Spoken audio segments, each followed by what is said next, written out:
For Joe Rogan, 100 million ain't enough. This video is brought to you by Beating Black and Blue. Beating Black and Blue, being a black cop in America under siege. My book, we talk about police brutality. We talk about the effects of defunding the police. All of the same stuff that we see going on today, we talk about it in this book. So if you're interested in getting the book, you can get the hard copy right now. We're about to sell out of all of them. Then you have the paperback. So get the hard copy now. I'm going to try to make these signed copies available here in the next couple months. Stay tuned. Y'all know what to do. Let's get into this. Ladies and gentlemen, and ladies, and you see I got the Tatum Report hat on, so shout out to the Tatum Report. Joe Rogan, there was a proposal, there was an email, I saw the email online that Rumble offered Joe Rogan $100 million to leave Spotify to go to the right-wing platform, Rumble. I like Rumble. Don't get me wrong. We post stuff on Rumble. Rumble is my backup plan in case YouTube decides to cheat on me, okay?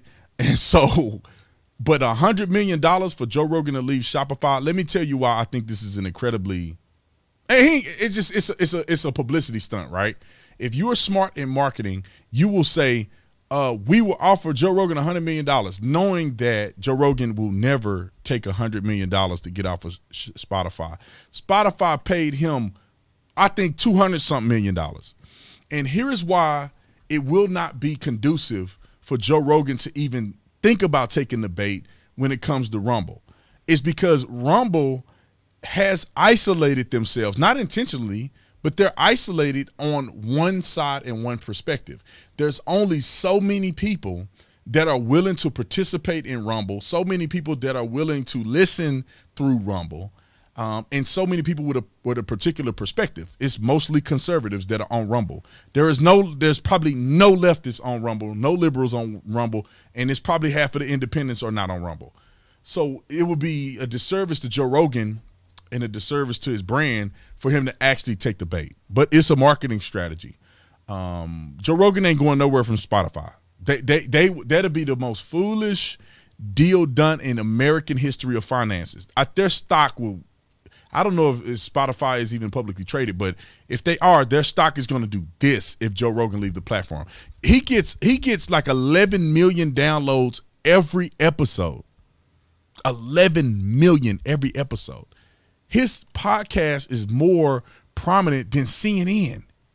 Their top viewed episodes aren't close to Joe Rogan. There's no way Spotify will let Joe Rogan go. And I love the approach by Rumble. It makes sense. You know, Rumble trying to do their thing. I get it. It's smart marketing. You put out a pitch, everybody talk about the pitch, and the pitch ain't really going nowhere.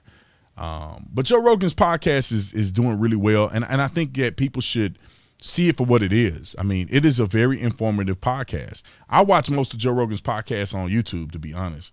I don't even go on Spotify. And with all these old washed up people, you know, talking about crying about them taking their music off. I mean, nobody cares anyway. Let me see this. Yeah, Joe Rogan is on here. I'm pretty sure his platform is on here. Joe Rogan right here. See, I listen to Joe Rogan right here. I just pull up his stuff and I watch it. And people may not know exactly what kind of videos he put out, but this is Joe Rogan. He's talking to people. The girl that beat Amanda Nunes, you know, she a beast, knocked out Amanda Nunes. He goes through all of these different people. He talks to Jordan Peterson. He brings on interesting people to discuss interesting things. Like, all of this stuff is very interesting. Like, on one of these, he talked about aliens and stuff, and it's like, that's pretty interesting to hear a perspective about aliens. You know, we talk about MMA fighting, bodybuilding. I mean, you go down the list. Look at all these videos he made. I mean, all of these topics. Nicki Minaj, you know, he brought on Sanjay Gupta at one point, and he destroyed Sanjay Gupta on there, and it was funny and embarrassing at the same time. But he brings a lot of people on there, a lot of interesting perspectives, some of which I think is foolish, some of which I agree with. He had Bernie Sanders on there, which I think was whack, but he had Bernie Sanders on there. He got old girl on there, I forget her name. She was an ambassador. Who else he got on there? He got a whole bunch of different people. Somebody talking about animal cruelty. I mean, the list goes on. If you want to talk about stuff, you want to know about stuff, he's talking to people on here. And it gives a very fair and balanced perspective. Look, you got somebody talking about OnlyFans.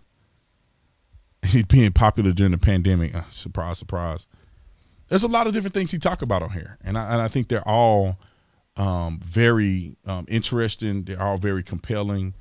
You can get your fix if you want to, depending on what you like, what you want to hear about, and beyond that, it is what it is. Anyway, I thought I'd just comment on it, let you guys soak on it. Like and subscribe to the channel. Visit me on all my other platforms, The Opposite Tatum. I'll see you on the next one. I'm out.